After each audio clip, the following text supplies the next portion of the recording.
तभी गुजरात सरकार के गृह मंत्री का फोन आया और उनको आशीर्वाद उसी समय पूज्य श्री ने प्रदान किया। माननीय गृह मंत्री गुजरात, इधर स्वागत हो रहा है। मैं सकल समाज की ओर से पूज्य श्री आपसे जिज्ञासा कर रहा हूं, क्या इनके साथ प्रसंग रहा, क्या चर्चाएं हुई? अगर आप उचित समझे तो आज देश को जानकारी देकर अनुग्रहित करें। पूज्य श्री। मुझे खुशी है कि जो आवाज़ हम लोगों ने उठाई थी उसकी आवाज़ सरकार के कानों तक पहुंची, और जिस ढंग से आवाज़ उठाई गई थी वहाँ ये भी खुशी है कि इस कान से सुनकर उस कान से उड़ाई नहीं गई, उस पर गौर किया गया। और होम मिनिस्टर ने इन तीनों प्रतिनिधियों के माध्यम से मेरे से परामर्श भी मांगा और आशीर्वाद भी मांगा, और ये भी कहा उन्होंने कि महाराज को इस बात का आश्वस्त करें आप लोग पारस जी वगैरह से कि हम कोई ऐसा समझौते का रास्ता निकाल रहे हैं जिससे भविष्य में कोई ऐसी आपसी बेईमानस भाव न बढ़े।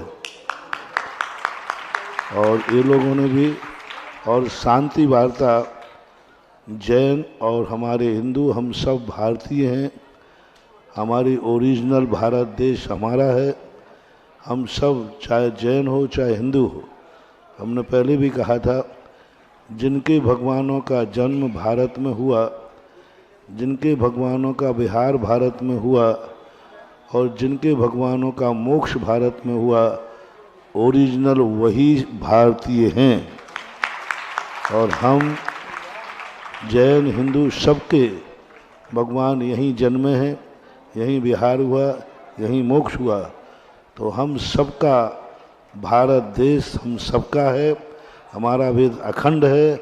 हमें भी एक दूसरे की भावनाओं को ध्यान में रख कर के धार्मिक स्थलों पर सौहार्द बनाने का प्रयास करना है। और आज अब बैठकों में क्या होता है वो अभी कोई निर्णय नहीं है, लेकिन फिर भी अपनी बात को अनसुना नहीं किया गया, गौर किया गया। और पूज्य आचार्य श्री के चरणों में प्रधानमंत्री ने किसी के बिना कहे उन्होंने स्वयं नमोस्तु करते ही पहला वाक्य उन्होंने कहा, गिरनार के संबंध में हमें सब कुछ मालूम है, हम उस पर विचार कर रहे हैं। तो ये यदि अपन यहाँ से कोई आवाज़ नहीं उठाते तो यह बात यूँ आई और यूँ चली जाती, लेकिन अपनी आवाज़ उठाना कारगर रहा। और यह भी दुनिया को पता चला कि जैन समाज जागरूक समाज है, सुप्त समाज में। और ये भी हमने आगाज किया था कि तीर्थ क्षेत्र के संबंध में हमारी सर्वोपरि संस्था तीर्थ क्षेत्र कमेटी है, और उसी के नेतृत्व में हमें कार्य करना है।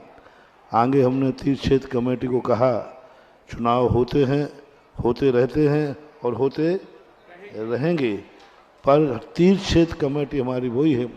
तीर्थ क्षेत्र कमेटी एजेंडा पास करे और तीर्थ क्षेत्रों के संबंध में जहाँ भी जिस प्रकार के संकट आ रहे हैं उन संकटों पर नीति निर्धारण तीर्थ क्षेत्र कमेटी करे। बड़े बड़े से छोटे मोटे तीर्थ क्षेत्रों की बात नहीं कर रहा हूँ, जो छोटे मोटे क्षेत्र हैं, बड़े बड़े जो तीर्थ क्षेत्र हैं वहाँ पर नीति निर्धारित करे कि हमारे लिए किस नीतियों से चले जिससे ऐसा कभी वैमनस्य का कोई भाव न बने, सब सौहार्द और सामंजस्य का भाव बने। अभी कोई निर्णय नहीं हुआ है, अभी कोई निर्णय की स्थिति में नहीं है, अभी सामंजस्य बैठाने के लिए एक विचार विमर्श का अमला है। और जिस दिन अपने आप में सामंजस्य हो जाएगा उस दिन खुशियों की मिठाइयाँ बांटना, खुशी रखना। अभी मात्र यह हुआ है हम इस पर विचार कर रहे हैं। अब विचार क्या होता है अपन इंतज़ार करें, सोचें। जब तक विचार विमर्श हो रहा है तब तक अपन शांति बनाए रखें।